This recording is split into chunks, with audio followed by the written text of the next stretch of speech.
우촌TV 1048회 6.25와 이승만 대통령 29회 제3부 서울수복과 대통령의 북진 통일 행보 가운데 돌아온 애견 해피를 만나겠습니다. 구독은 무료이니 구독과 좋아요 눌러주세요. 돌아온 애견 해피 10월 1일 우리는 필동 한국어 집에서 밤을 지내고 다음날 아침 다시 경무대로 돌아왔다. 멀리서는 아직도 포성이 들려오곤 했지만 참으로 청명한 가을 날씨는 맑은 햇볕과 공기로 전쟁에서 시달린 우리의 마음을 달래주었다.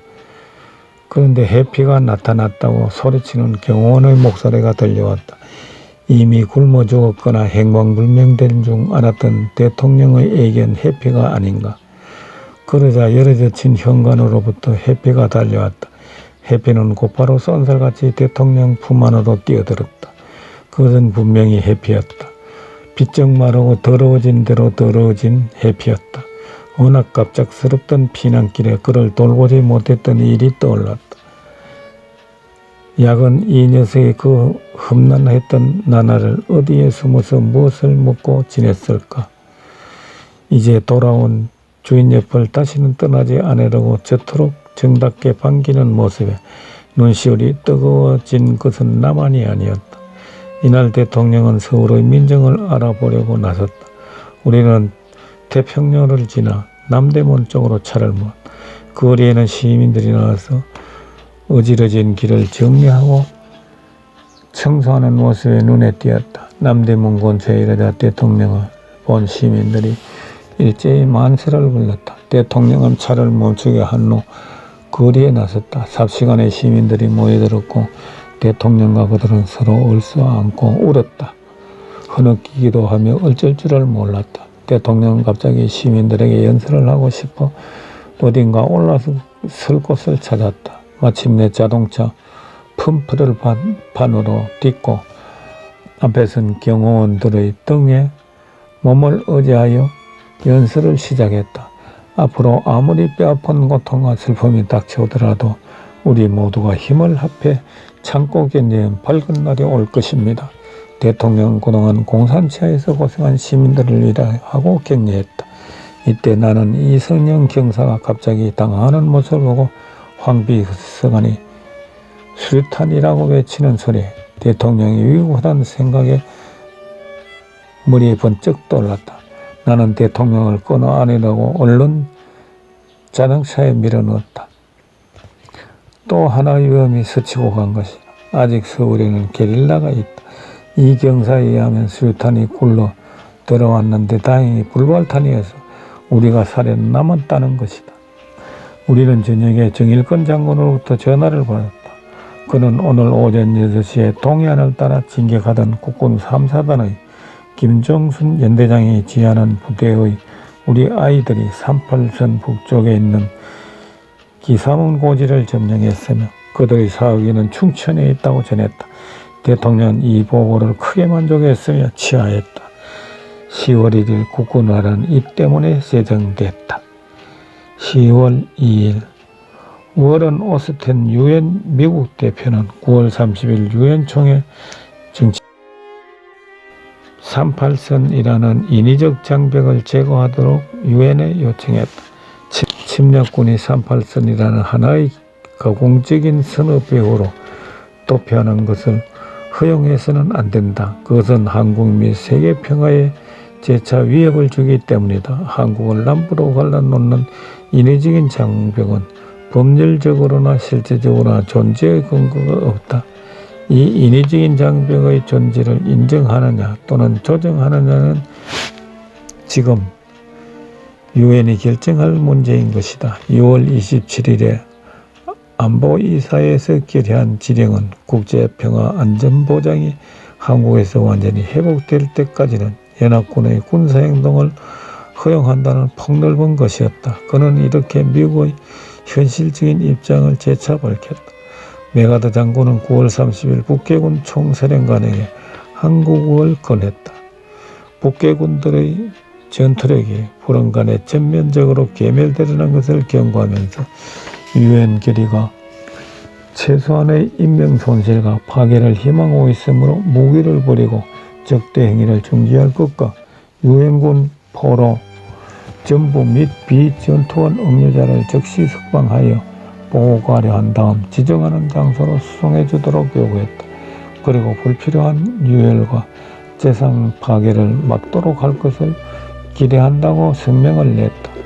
9월 25일부터 28일까지 5일간의 적의 손해는 사상자 및 포로가 합하여 약 2만 명에 달한다고 신성모 국방장관이 대통령에게 보고했다. 북계 측이 메가더 장군의 항복 요구를 묵살해버리자 메가더 장군은 워커 장군에게 38선 이북으로의 진격 준비 명령을 내렸다고 한다. 이에 앞서 9월 30일 국회에서는 신익희 의장 사회로 지청천, 정일형, 서민호 의원 등이 제안한 38선 돌파 작전 요청 메시지를 유엔 총회에 보내자고 만장일치로 가결했다. 공산군에게 희생된 줄 알았던 모윤숙 씨와 박순천 의원이 살아있다는 보고를 받고 대통령이 무척 기뻐했다. 우리는 다시 부산 임시간제로 돌아왔다. 대통령의 뜻에 따라 유엔군 장성들을 위해 파티를 열어 대접하기로 했다. 나는 양 지사 부인과 손은일 제독 부인을 불러 상의하여 점심시간을 택해 간단한 샌드위치와 음료 그리고 약간의 한가를 준비하기로 했다. 여기에는 그럴만한 까닭이 있었다. 이전 경무대에서 파티를 열었을 때 초청받은 귀빈 중에는 대통령의 초대를 기념할 목적으로 가끔 포크나 티스푼 또는 기념이 될 만한 작은 지기들을 슬쩍 하는 경우를 종종 봐왔다. 가뜩이나 살림살이가 부족해 쩔쩔매는 판인데 그나마 또 없어지면 어디 가서 구한단 말인가. 그래서 조금 차기는 하지만 오미자차에 잣을 띄어 음료로 내놓고 손으로 집을 수 있는 샌드위치를 대접키로 한 것이다. 요즘은 해군 참모총장 손은일 제독 부인이 통바지 대신 치마를 입고 왔다. 손 제독 부인은 부상병 뒷바라지와 진해 해군 공간에서 유엔군 장병들을 접대하느라 늘 바빴기 때문에 항상 통바지 차림이었다. 그래서 대통령 그녀를 보고 바지 부인이라고 불렀다. 오늘따라 손 제독 부인이 무척 생기가 돌아 보였다. 알고 보니 이번 성지는 그에게 특별한 의미가 담겨 있었다. 인천 상륙작전을 수행하기 위해 집을 나서는 손 제독이 아무 내색 없이 부인 손에 작은 선물 하나를 쥐어주며 며칠 다녀올 테니 아이들과 집안을 부탁하고 하고 그냥 떠났다는 것이다. 후에 손 제독 부인은 남편이 인천 상륙작전에 참가한 것을 알았고 더군다나 거의 앞뒤에 서 있던 미군 장교와 부관이 모두 전사하고 오직 그만이 천우신조로 살아났다고 했다. 나는 저절로 가슴이 뭉클해졌다.